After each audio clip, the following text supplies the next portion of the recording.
Spiral, dial, sci-fi with a soundscape.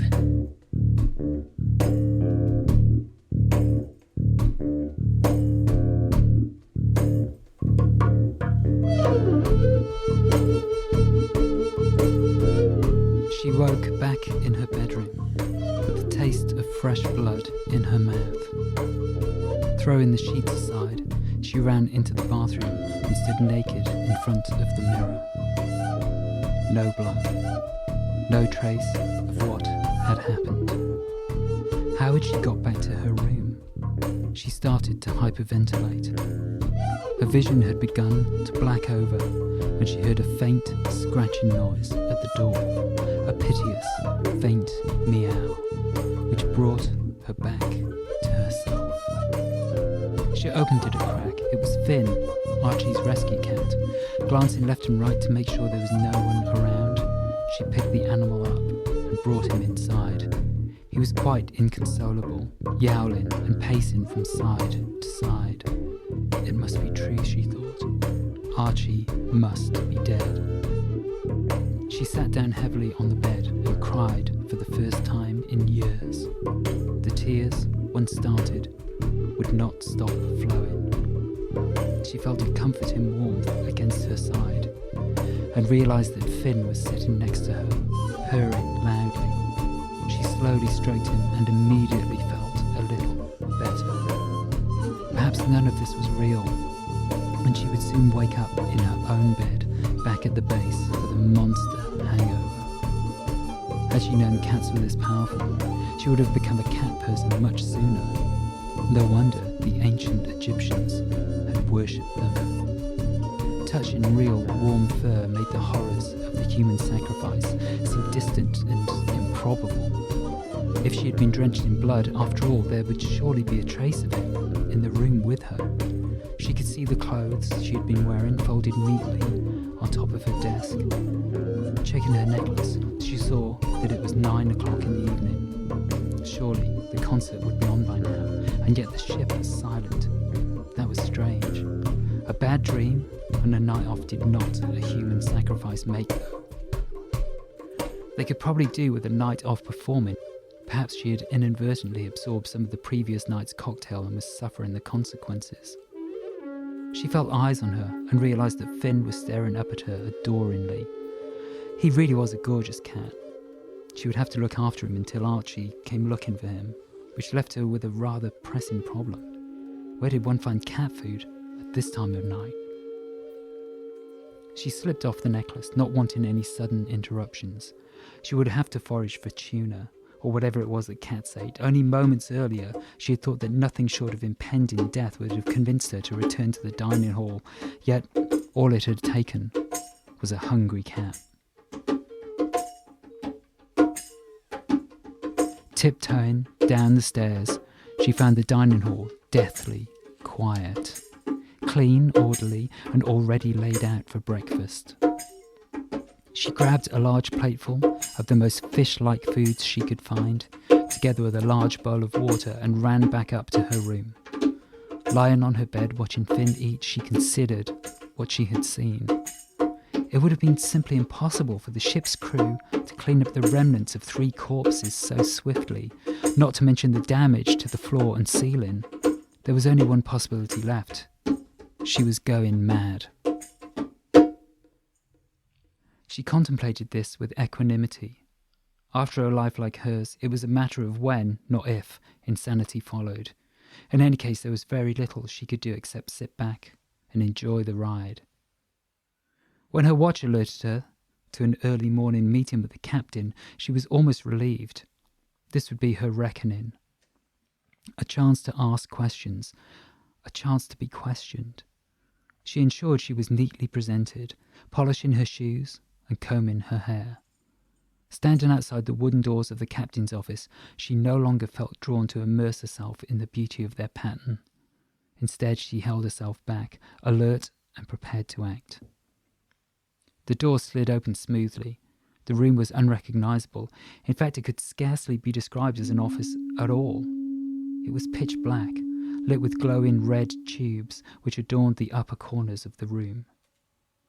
The floor was covered with an array of beanbags, while at the centre of the room lay a huge black chair. Jessica could not immediately see the captain. Walking forward towards the chair, she tried to work out where she was meant to sit. "Sit!" The captain's voice came from directly behind her. Jumping to face the other way, Jessica almost fell backwards into the chair. The captain was upside down, dangling by one knee from a glowing red hoop which was suspended over the entrance. She appeared supremely comfortable in this position and made no attempt to right herself. Jessica found herself trying to pretend that she was the right way up. Why? She was not sure, but there was only so much one person could tolerate before breakfast. "Good morning, Captain. Did you sleep well?" The captain appeared to be inspecting her nails, which were long and purple with silver tips. No answer was forthcoming. Jessica sat and waited. The captain produced a small jar of nail polish and started touching up her manicure. She then whipped out a silver eyeliner and proceeded to apply a perfect outline to both eyes without the apparent aid of a mirror. This was probably the most impressive thing Jessica had ever seen done with makeup. It felt strangely as though she were being entertained, although the captain appeared much more self-absorbed than the average cabaret performer. Perhaps it was more like one of those shows where the camera observed people doing mundane activities. She had never understood the attraction until now, but after last night, a little bit of boring went a long way, especially when she had been fully expecting a good old-fashioned bollocking. The chair was becoming pleasantly warm. She could feel herself sinking into it. She had no wish whatsoever to move from this spot. As she leaned backwards, the chair automatically reclined and adjusted to fit her body. She could feel both legs being cocooned by a warm, viscous substance. As the captain continued to adjust her makeup, the chair began to gently vibrate. They had had a massage chair when she was younger. It had lived in the pastor's office. He had often sat children on his knee for a special treat while reading Bible stories. It was very obvious, looking back, that God had not been his main motivation. Jessica hadn't been offended by it. She had found it slightly pathetic, if anything. She wondered why this had come to mind now, then realised that the chair seemed to be vibrating between her legs.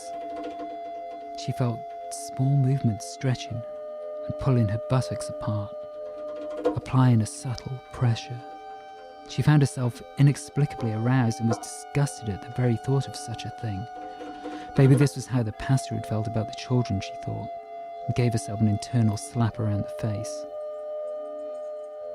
She could not tear her eyes away from the captain, who was still fondling her fingernails.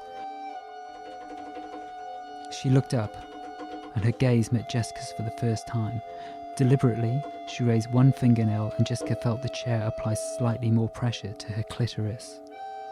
She then raised her second finger and the rate of vibration increased imperceptibly. Jessica's excitement only came second to the sense of utter violation she felt at being so completely under another's control. She was close to orgasm when the captain made a closed fist with her hand and the chair fell still and silent. She could not help but let out a sigh. Immediately, the hoop moved closer. The captain was now suspended immediately above Jessica's chair. Reaching downwards with her hands, she traced a line around Jessica's left eye with her index finger, using the nail softly at first, then pressing harder until Jessica was sure that she was drawing blood. Despite this, she was still so turned on that she made no effort to resist. She was enjoying it. The captain spoke in a soft yet menacing tone. "I see that we cannot trust you to look after this ship's property. I see that we cannot trust you to carry out your duty.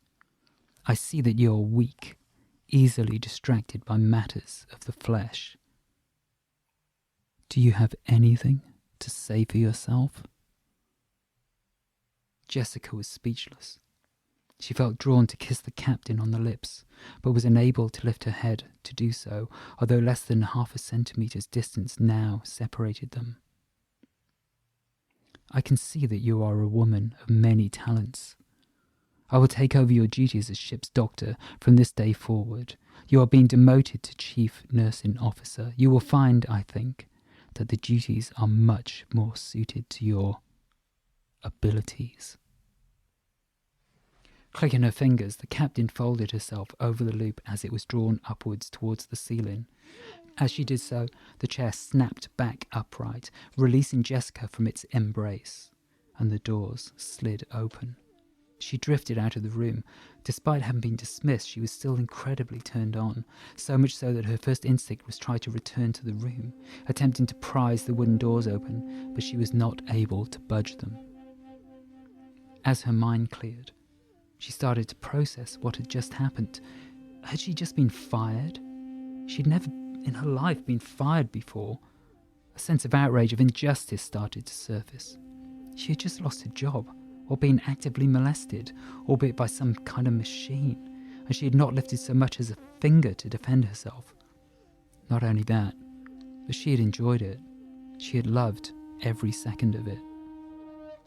Turning to make her way back to the cabin, she realised for the first time that her surroundings were suddenly very different. The doors to the captain's office remained the same, as did the glass extending from floor to ceiling. The white wooden staircase which had been opposite the entrance, on the other hand, had completely vanished. In its place was an expanse of sea and sky. Not a trace of land. Jessica touched her watch, as if that might suddenly cause the stairs to reappear, but nothing whatsoever happened. She must have come out of a different set of doors. After all, it had been dark in there. She took a right and carried on along the corridor. As she walked, the exterior view remained stunning, while the corridor itself became decidedly less so. The velvet carpet seemed worn and threadbare, dusty even, with some fraying visible at the edges. Finally, she came to a plain iron staircase. She had seen one of the kind before. It had led to Archie's cabin. Her watch fired into action again. Demotion in process. Isolation mandatory. Proceed to the crew quarters immediately. The watch started whining again. As it did so, Jessica felt a physical sensation of pain, as if the noise was setting her spinal cord alight. She rushed down the staircase, almost tripping over herself in her haste. She wasn't sure how many levels she had descended, but it was not until the very bottom of the staircase that she saw the doors. She looked left and right, wondering which way to go. A door popped open, and immediately the watch stopped its moaning. As she entered, the door slammed shut with a resounding clang. Panicked, she tried to open it again, but the door would not open no matter how she pushed and pulled. The watch buzzed. Isolation period. 3 days. 3 days? In this pit? They had to be joking. She hammered at the door to no avail. She was trapped in a small cabin with no window and, by the looks of things, no food. Jessica ripped the necklace off and flung it to the other side of the cabin in frustration. If she could have thrown it overboard again, she most surely would have done. Making a round of the cabin, she found that there was a small sink in an adjoining room, the size and style of an economy airline bathroom. It looked like a few other passengers had got there before her, and none of them had wiped down the wash basin either. The less said about the bowl, the better. No toilet brush. Disgusting. On the bed, there was no duvet, just a bare bed frame bearing a dirty grey mattress and a coverlet that used to be cream. As she sat down, the bed shifted from side to side in the manner of a blancmange. She rather thought a loose spring was digging into her left thigh. Civilized, this was not. Crestfallen, she wondered what on earth she was going to eat. A quick inspection had indeed revealed no food whatsoever, although there was a disposable plastic cup on the wash basin, complete with remnants of red lipstick. At least Finn would not go hungry. She had left him plenty of food for a few days. What about Amy? There was no way that the captain had the knowledge to keep her sedated and ventilated, surely, let alone monitor the child. Jessica decided not to think about it. She considered her options. Sleep seemed like the best one by far. She drew back the coverlet and prepared to lie down. As she did so, a couple of irregular marks caught her eye. On inspection, they appeared to consist of the squashed remnants of several unidentified biting insects, together with the bloody remnants of their last meal. It looked very much like she was being lined up as the dish of the day. Dropping it with a shudder, she decided that, all things considered, the floor looked pretty comfortable. There was one problem. The room, while having no windows, appeared to lack a light switch. Improvising, she covered her eyes with her arm and tried to get some rest. Sadly, her sleep was short-lived. The cursed watch once more came alive. Bleary-eyed, she read the buzzing display. Pray for forgiveness. She slid it away from her to the far corner of the room, using her cardigan to cover her eyes and her ears. It was no good, the noise intensified. Crawling along the floor, she reached out for it, only to bash her nose on the corner of the bed frame. It immediately started bleeding, dripping bright red blood onto the floor. Jessica cursed, pinching her nose with one hand. Still, the watch would not be silent. Sitting herself up, she grasped the watch firmly. As she held it and looked directly at the display, it appeared to quieten down somewhat. The trouble was that in order to do so, she had to let go of her nose, and as soon as she let go of her nose, it started bleeding again. The thought crossed her mind that they might discover her exsanguinated body in here 3 days from now. What an obituary that would make. Tragic army doctor perishes of severe nosebleed at sea. At least it would give her old mates a good giggle. It seemed she had just passed out when the watch went off again. She awoke in a pool of her own congealing blood, with the watch flashing. Hail, Mary, full of grace. Jessica ignored it. The noise became louder. She knew the words to Hail Mary, but had never said them. She had always been taught to pray direct to the big guy and bypass the subordinates, beside which she hadn't prayed for many years and wasn't about to start now. That noise was really getting to her, though. She tried to block her ears, but it was impossible to block both ears and pinch her nose at the same time. Getting up from the floor, she took the necklace into the toilet and chucked it into the bowl. The water seemed to deaden the sound somewhat. She tried not to consider the fact that she would eventually have to pull it back up onto her neck. Lying down on the side of the room furthest from the toilet and the blood, she tried to get back to sleep. Even with her eyes closed, it seemed that the light in the room was getting more and more intense. It was not at all clear to her where it was coming from. The light seemed to bore through her eyelids directly into her skull. Restlessly, she moved from position to position. Face down was no good with her nose. On her side seemed to work, as one eye seemed to get a little rest from the light. She had got into a good routine when she heard a gurgling sound from the bathroom. Faint at first, it was followed by a resumption of the watch's whining. She went to investigate and saw that all of the water had been drained from the toilet bowl, leaving just the watch, still flashing, Hail, Mary, and some rather suspicious brown stains. She decided to leave it where it was. There didn't seem to be any toilet paper to cover it with, and she was approaching the level of fatigue where she would sleep through almost any racket. She was wrong. She woke after what seemed like seconds. The noise seemed to emanate from every corner of the room. She heard a tapping sound coming from the far corner, as if someone were trying to get her attention. Getting up, she went over to investigate, even going as far as to tap on the wall in response. None came. But the opposite corner of the room started tapping again, slightly louder. Someone must be in the next room, maybe lots of people. She rushed over and started tapping the walls. No answer. She called out, "Is anyone there?" Immediately, all 8 corners of the room started tapping, tapping, tapping. And then the voices started, many of them all talking at once, some male, some female. Some she almost recognized. She could tell the voices were talking about her, but she could not quite hear what they were saying. They were getting louder and more distinct. "Why don't you just die?" a woman was saying. A child's voice, "Why are you hurting me?" As she listened, she started to panic. The floor beneath her, feet distorted and swirled, a vortex sucking her in. She grabbed onto the ledge of the bed frame, but could not hold her. She grabbed onto the edge of the bed frame, but it could not hold her. She was sucked down, down. Suddenly she knew what the voices were. They were demons, fallen angels, tormented souls like her. She was being punished. Then she started to pray in earnest, reciting the Lord's Prayer again and again in an attempt to fend them off. As she did so, the vortex gradually stopped spinning and she found herself floating, gradually surfacing back on the floor of the room.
The room was entirely empty.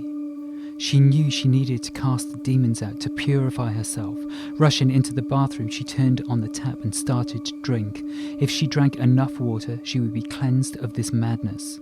The demons in her would be diluted and they would no longer have power over her. She drank and drank until her ears were ringing and she felt as if her stomach would burst. Soaked through and dizzy, she didn't feel herself hit the floor. A scratching sound at the door brought her back to herself. Immediately on edge, she listened for a return of the tapping, but it did not come. The sound was familiar. Dragging herself over to the door, she pulled it slightly, but it would not move. The scratching continued. Was that a meow? Perhaps the watch would help her to open the door. She forced her aching body to its feet. Gingerly she lifted it from the toilet bowl and rinsed off the worst of the dirt in the sink. The watch was quiet now. No revelatory messages were being broadcast. Perhaps God was on his lunch break. Taking the watch over to the door, she tried passing it over its smooth surface, hoping to trigger some sort of automatic release. No joy. The meowing outside continued. She wondered how Finn had got out of her cabin and made his way down here. Either way, she had better find a way out soon. She wouldn't want the captain to catch him. Racking her brain, she considered other possibilities. The Lord's Prayer had freed her from the vortex. Perhaps praying would release the door. She tried it. There was no effect, but she did feel slightly better. Then it struck her. The watch had wanted her to say Hail Mary. She wasn't keen on doing it, but her objections no longer seemed to matter as much. She might as well give it a go. She said one Hail Mary, and the door seemed to loosen slightly. She was able to open it a millimetre perhaps. Encouraged, she continued to pray. Having said 10 Hail Marys, she could now prise the door open a few centimetres. Finn was able to push his nose through the crack.